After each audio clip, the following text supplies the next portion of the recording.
maipintang kahirapan. Sa likod ng makapal na usok, rumaragas ang sasakyan. Nagkukulit ang mga tao na hihirapan. Sa ibabaw ng mabahang basura, nakatungtong ang mga batang sasakripisyo para kumikalakad.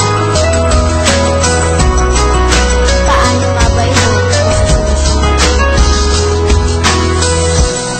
Sapat na nga ba ang munting mithiin?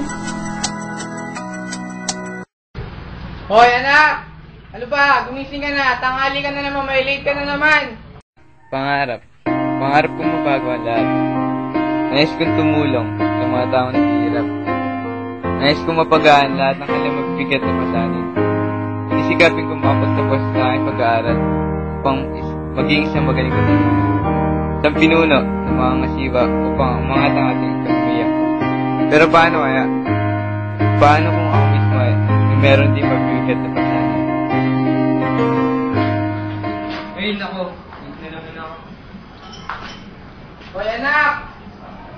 Bisan mo! Saan yung pagkain mo? Kumain ka na at mag-ayos ka na. Bisan mo, kumain ka na. Late ka na naman. Tay, may exam nga po pala kami sa Wednesday. Ano ba yan anak eh? Wala pang pera ang tatay mo.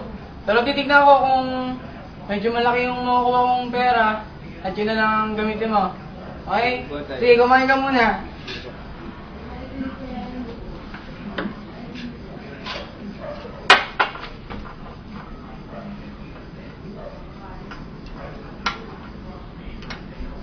Atay, meron nga po pala kaming project na babayaran ngayon. Pwede po bang makahingi na kahit kanyang pera? Ay, nako naman anak ko. Eto. Oo. Eh, yung anak mo, humingi sa akin na pambayad daw sila ng ulit. Ibabayaran daw sila. Eh, magpadala ka. Kahit pa paano. Eh, baka matigit ng anak ko sa pag-aaral. Wala na tayong pagsisigil sa anak mo. Oo. Eh, ngayon, humingi sa akin ng pera. Ibibigay daw project. O, sige, magtrabaho ka muna. Mamaya na lang. O, sige, bye-bye. Okay, anak. Ay, pwede nga yung TV.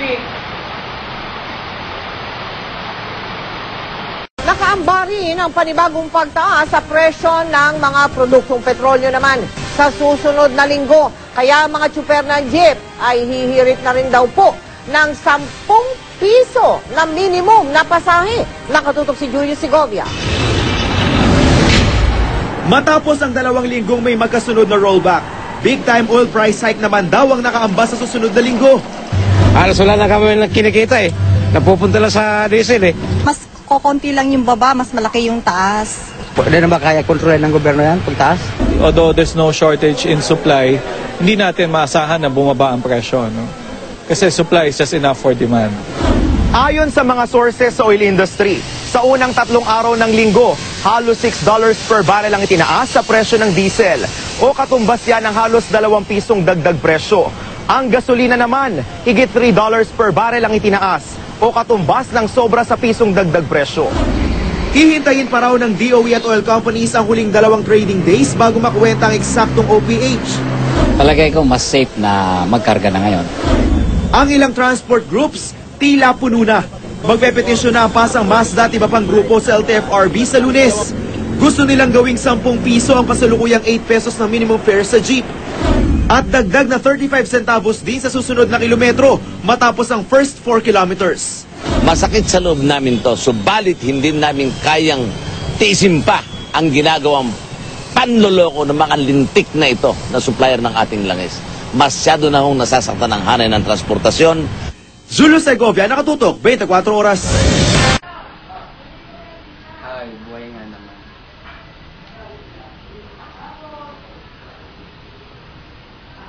Hello, Mr. Garin. Pumunta nga dito sa office at may mapasikaso lang ako sa'yo.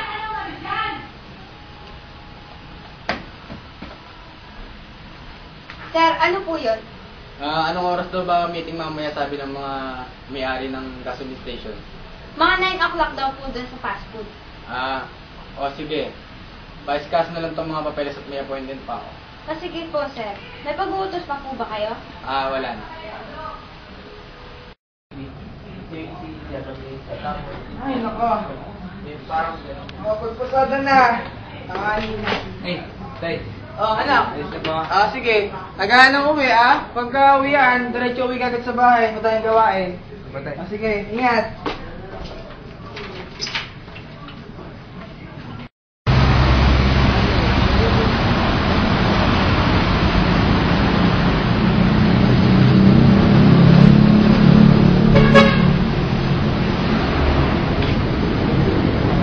Pasensya na pala ko late ako ng 3 minutes. Alam naman natin na nagmahal na yung presyo ng langis sa world market. Bale, ngayon yun yung pag-uusapan natin ngayon. Bale, kailangan natin magkasundo sa presyo na tataas natin para maging patas.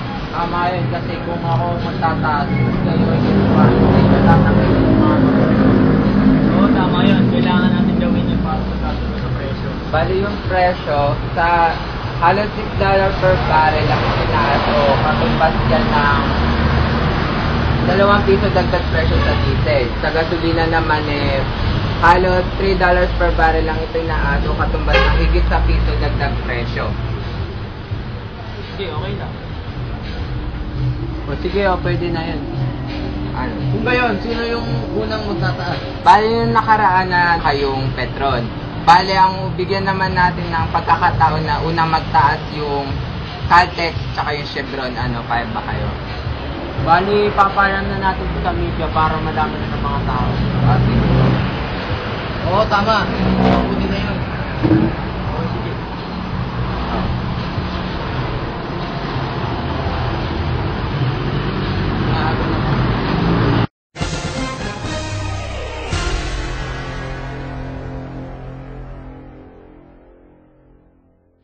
Nakaamba rin ang panibagong pagtaas ng presyo ng mga produktong petrolyo naman sa susunod na linggo. Kaya naman, ang mga tsuper ng jeep ay hihirit ng 10 piso na minimum na pamasahe. Nakatutok, Noriel A. Narcos. Ayon sa sources of oil industry, sa unang 3 araw ng linggo, halos $6 per barrel ang tinaas o katumbas ng 2 piso dagdag presyo. Ang gasolina naman ay halos $3 per barrel ang tinaas o katumbas ng sobra sa piso dagdag presyo.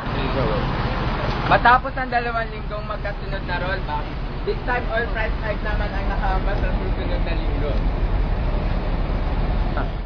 Halos wala na kami kinikita sa diesel na lang napupunta lahat Kung konti ang baba, mas malaki ang taas. Ng gobyerno ang pagtaas ng diesel. Although there's no shortage in supply, hindi natin makasama bumaba ang presyo kasi ang supply is not enough for demand. Palagay ko, mas na magkarga ng gasolina ngayon. Ang ibang transport group, tila puro na mag-petition ang pasada master group sa LFTRB sa Lunes. Gusto nilang gawing 10 piso ang 8 pesos na minimum fare sa jeep at dagdag na 35 centavos kada susunod na kilometro. Sakit sa loob namin to, ngunit hindi na namin kayang tiisin ang mga ginagawang panluloko ng mga lintik na supplier ng ating mga langis. Masyado nasasaktan ng ating hanay ng ating transport. Noriel A. Narcos, nakatutok.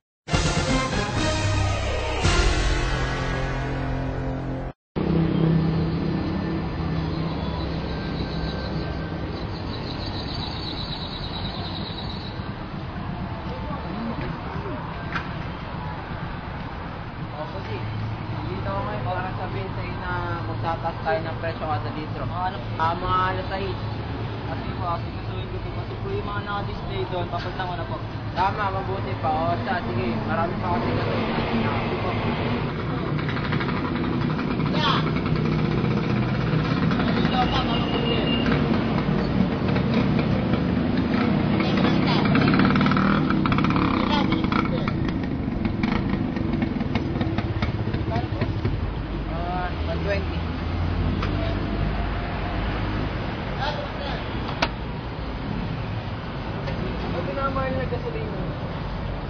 pero po mag-gold po, premium.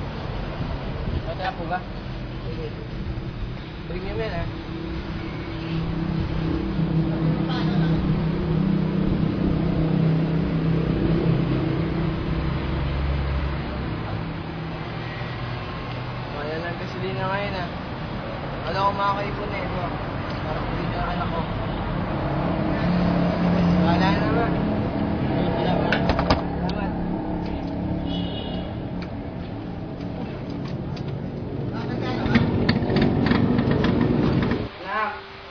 ng tatay. Pakibusin niya ang pinto.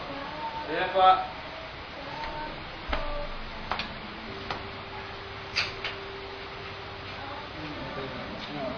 Pasok ka na ba, iho? Hindi ka ba late niyan? Kapagod ng biyahe. Hindi na ka nakauwi sa gabi.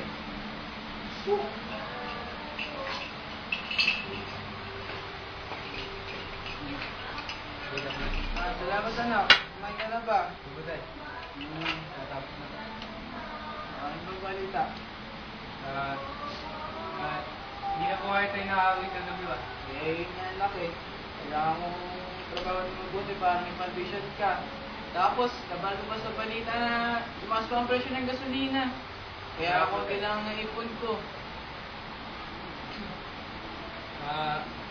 Meron pa naman po ako naipon dito tayo. Baka pwede pong matagdag. Ito anak, pwede bang kalahatin mo na ang bayaran mo? Huwag ka mag-alala anak, natrabaho ko na maayos para bayaran natin yung tuition mo. Makikiusap na lang po ako sa mga sakali mo na pwede po malapit mo. Huwag ka mag-alala anak, babayaran natin yung tuition mo. Ay, po ako. Sige anak, ingat ha. Hindi man po rin. Pagka tapos sa klase, uwi ka agad. Sige, ingat anak. Ay, po ako. Sige.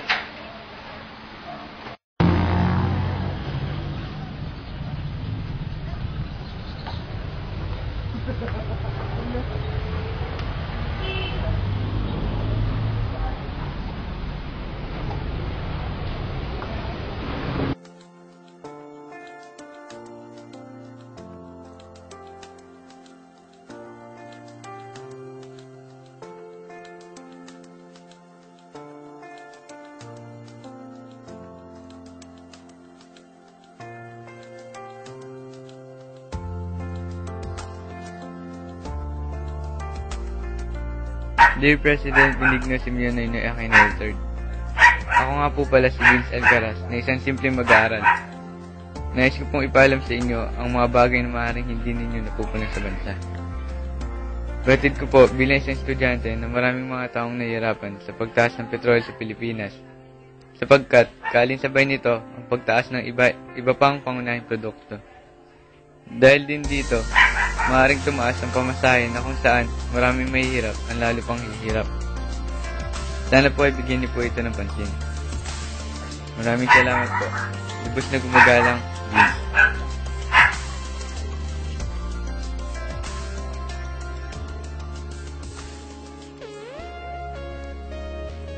Sa ilalim ng sikat ng araw, muling nabuhay ang magandang kapaligiran.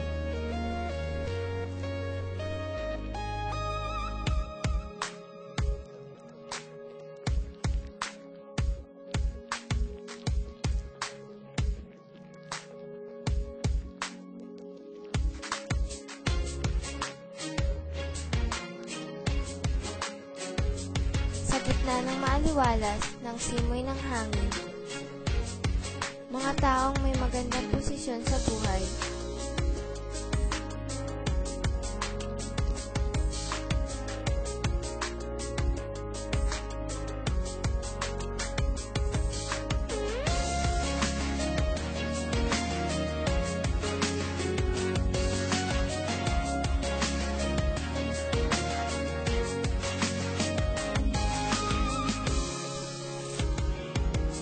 sa pagbangon muli ng magandang kalikasan ay maunlad ng pamayanan.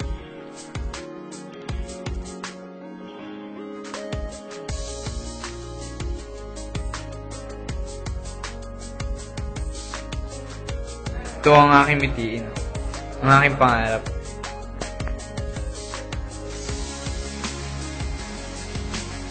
Ikaw, may magagawa ka ba?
Binigyan tayo ng Diyos ng isang magandang lugar kung saan tayo maaaring mabuhay. Mga puno na maaaring silungan, mga hayop na maaaring alagaan, mga prutas na maaaring kainin, at isang mundong dapat nating pangalagaan at mahalin.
Hanap.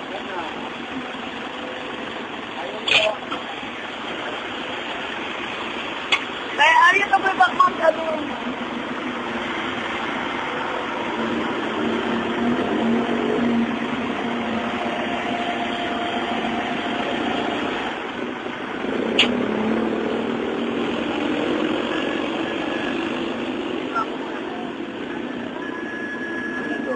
Ay, ito din pala natin economics. Oh, ito na ba yun? Tagal-tagal na nila di ba? Oo nga eh, kasi napakahirap naman gawin. Pero buti na lang, matapos natin ng oras, di ba? Marapit na rin natin sa iba. Oo nga eh, buti na lang, natapos talaga natin. Praise God! Naku, ang tagal naman nila. Tawagan na kaya. Oo nga eh, project natin sila. Ano ba yung bahay sa area? Oo, ano ba tayo dito?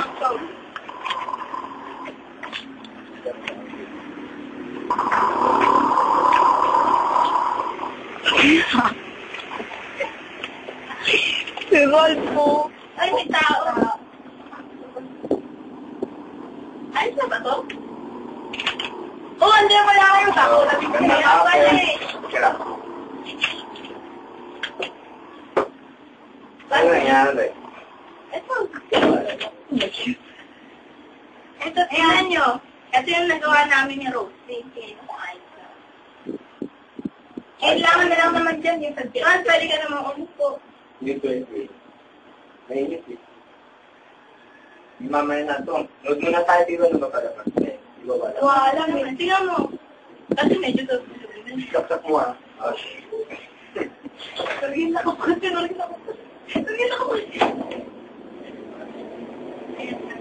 Balita pala eh. Kakapasok lamang ng balita, magsasagawa ng rollback ang ilang mga gasolinahan sa darating na araw. Nagsasabi ng magandang balita, isa na rito ang pag-unlad at paglago ng produksyon ng langis kaya sila nagbaba. May balita ring gumaganda ang ating kapaligiran at ang mga natural resources. wala na. Ano ba yan? Ay, rollback na naman, no? Sakto. Wala. Mali. Bababa na naman pala yun. Ay, na pala, Noriel. Parang 50 centavos lang, ganun din. Tataas ng piso, tapos ang baba 50 centavos. Okay na kaya yun? Okay na yun. Dito naman walang baba. Oo nga naman, di ba? Kahit na mas malaki yung tinaas, tapos ang balik 50 centavos lang. At least nakababal. Oo nga naman. Pero sa bagay, tama rin naman si Noriel eh. Kasi ang laki naman na tinataas nila. Sige. Gusto ko siya. Kasi, mayaman naman kasi sila na sila. Damay. Pagpapabali. Oo. Oo, ako hindi ko nararamdaman. Para naman yung mga mahihirap. Dapat yung pamahalaan, i-consider din nila yung mga mahihirap na tao. Dapat di ba patas lang? Oo, tama. Sabi nila na ako yung gagawin. Oo. Kasi sa kada labas ng gasolina, meron tayo tinatawag din. At yung greenhouse gases, kapag umakit siya sa ozone layer, nagkapas siya ng pagsikat sa ozone layer. Oo, malaki na nga daw butos na ozone layer na yun eh. Sa Afrikano, dun sa asma. Eh di ba eh. Sa lang dapat isipin sino real? Kasi siya may kotse eh. Oo nga, saka ikaw. Hindi rin. Kasi yung isang kotse, pag hindi na nalis yung makina, lumalabas ng maitim na asok. Pero yung mga malinis ang mga makina, hindi naglalabas ng mga... Pero di ba siyempre nakakapag din yun ng air pollution? Hindi naman masyado. Pero, kailangan din natin isihin dito yung mga nagmamining, mga nagpupunto ng mga kaulit. At sila din yung mga nagiging dahilan kung bakit tumataas yung mga hangin na malulungit. Hindi na hanap na mga ulong. Diba? Oo, kasi may kotse. Kung hindi nyo natatanong, yung kotse yung gamit ko yung tinatawag natin e-car. Na kung saan ginagamit ng electricity, yung mga solar panel, na kung saan yung sasakyan na yun yung napapagana siya gamit na gumagamit ako ng solar panel para yung energy na nagmumuna sa araw is masave niya dun sa sasakyan.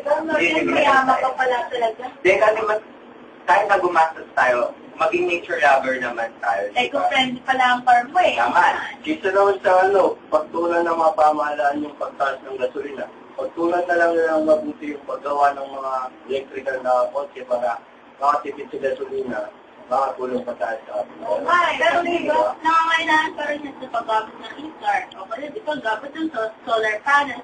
Saan tayo mga kabilis kasi sobrang mahal.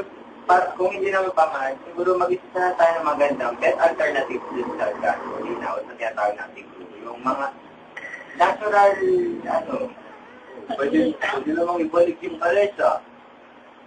Ang kalesa malalapit lang na sa papunta. Kasi ibang Saka diba, pwede naman mag-bike na lang. Para mas makakasipid tayo. Saka alam mo yung gas na, yung sa coconut oil, yung kino-convert siya into gas para magamit. Narinig mo lang yun. Di ba may mga latest ba? Di ba may mga napapalat tama yung oil. Oo nga, kasi paubos na rin yung mga natural resources natin. So, mahirap din. Mahirap din maghanap ng alternative source. Oo, mahirap din magkukuhanan. Pero habang maaga pa lang, kailangan ng pagkuhan ng pansin yung paggawa ng mga ibang alternative sa kapag-gamit. Pero di ba hindi naman lahat ng tao makaka-afford bumili ng mga sasabi yung alternative. Kaya ang pinakamura pa rin gasolina kahit tumaas siya ng piso, ng 20 centimos, at least afford pa rin siya ng mas. Oo nga naman. So, meron naman siyang bad effect sa ating earth. Makatulad naman na benefit, meron naman yung harm. Oo nga. O katulad na lang din ng mga eco-friendly na car. O diba, syempre, may benefits din yun kasi nakakatulong siya na magawa din ng air pollution. Pero syempre, hindi lahat nakaka-afford bumili ng lahat. Kasi katulad ngayon, mahirap ang buhay. Gumamit ka lang dyan ng, bumili ka lang dyan ng pagbigat sa makakapagano ka ng tao. Ang problema kasi sa mga tao, masyado nilang ina-approve yung mga resources. Kaya yung mga natural na sa pagkagubatan ng pagbuhay. Oo nga eh, sa pagkakaingin nila. Ayun pa rin. Dahil sa panood natin sa TV, dahil hindi na tayo masyadong nakapagpasin. Hindi pa nga tayo pag-away. Dahil sa Rosa. Ay, nakapag na pala eh. Oh my God! Ay, uwi na rin kami. Nakatira pa ako. Ako, ayos lang yan. Nalika. Gana.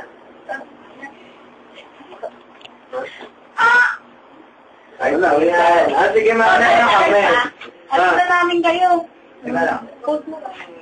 Ayos na naman. Yan, yatin na natin sila.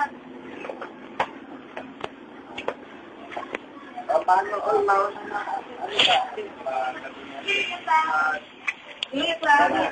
Ay, bukas na lang ulit.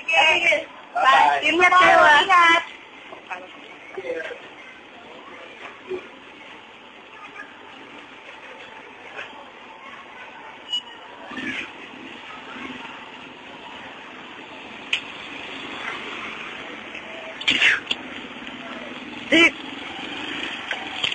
Stop.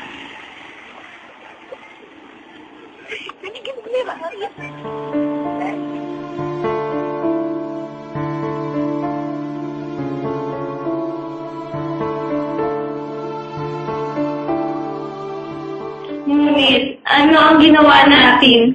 Mga bigay ng Diyos ating inabuso. Ano na ang nangyari sa mundong dati perpekto?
Tumina ba ang lahat?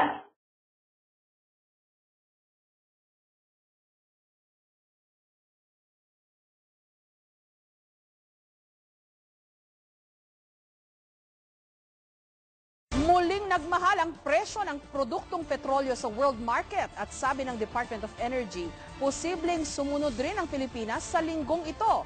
Maging ang LPG magtataas din daw ng presyo kung matutuloy ang panibagong Magandang gabi, kapitbahay. May dumating na balita na ang ating mga natural resources at supply ng langis ay paubos na kaya lilimitahan na ang supply ng gasolina. Napagpasyaan na rin ng mga may-ari ng gasolinahan na magtaas ng 3 piso kada litro ng gasolina dahil Magandang araw. Ang ating bansa ay umaharap sa isang malaki at seryosong problema. Ang ating bansa ay nakararanas ng kakulangan sa langis at iba pang likas na yaman.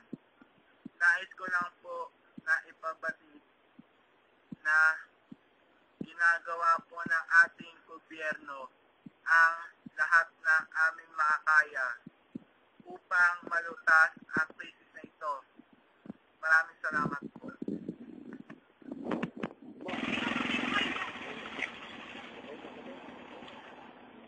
Ay, tumirik pa. So, Arian, bumaba ka dito. Eric, pa walang gasolina. Ano yan? Matay eh.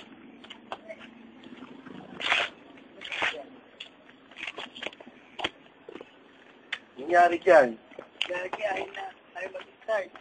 Walang gasolina eh.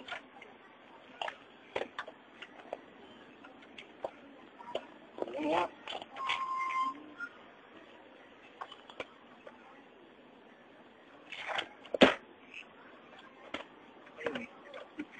Ayaw pa magbukas. Magtulak na lang tayo. Tutulak lang tayo. Ay, sige. Saan tayo maghahat ng gasolina? Liblib na lugar to, tsaka ang dilim na. Sana panood sa TV. Una, limitado na ang pagbili ng mga gasolina ngayong mga pagkakataon na ganito. Eh, layo pa natin sa bayan. Kung gagawin natin, magtutulak tayo. Yun lang taming magagawa natin. Tara, tulak na tayo. Simulan na natin.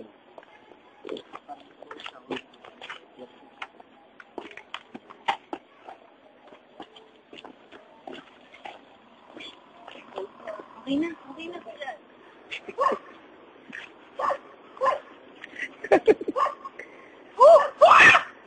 Pagod! Wala tayo maharap sa gasolina pa. Kanina pa tayo Magapon na, baka ano pang mangyari sa atin. Baka ano pang mangyari sa atin dito. Oo nga, pa. Doon, may tao doon, malaki. Oo nga, pa. Tanungan natin kung may gasolina natin, may gasolina pa dito. Naku, wala pa rin. Ang hirap na maghanap ng signal dito. Anong klase itong lugar na to? Tingnan mo, kating-kating na ako dito. Ay, naku. Lalo naman ako, nakapanda pa ako. Tignan mo nga. Grabe ko lang kwenta naman sa cellphone na to. Bukod, ano nang nasing lugar na to, boss? Ang putik-putik. Dahil pala mo. Ang dami-dami panda mo. Ew, baka may art dyan. Oo nga eh. Yan, ano ba yan? Gabing-gabi na. Yan. Saan nakikita ko? Oo. May tao! Yan! Woo! Yan! Tara!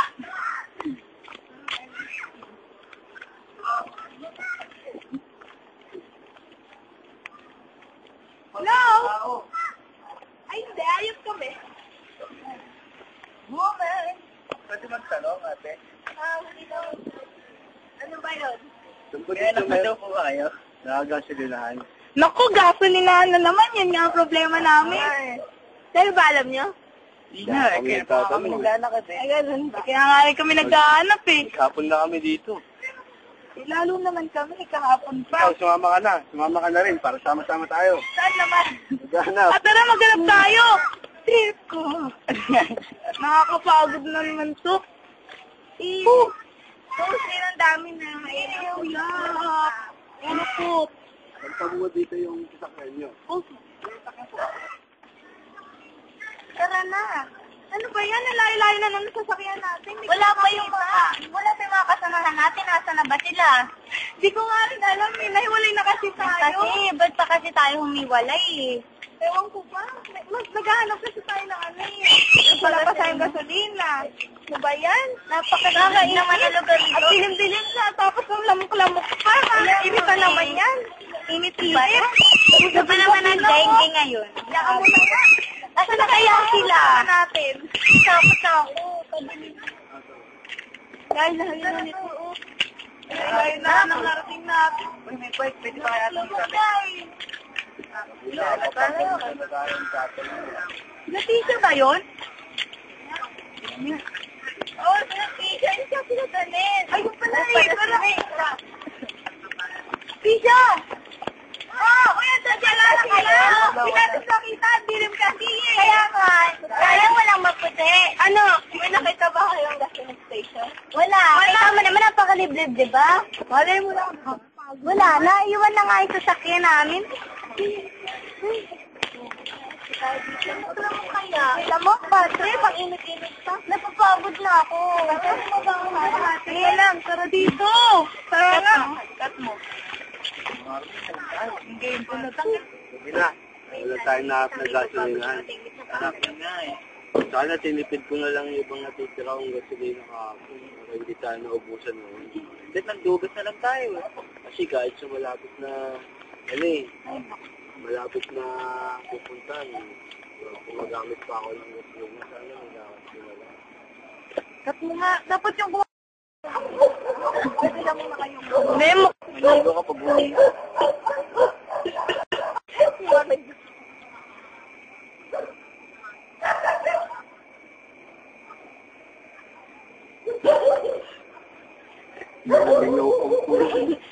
Kalutang eh.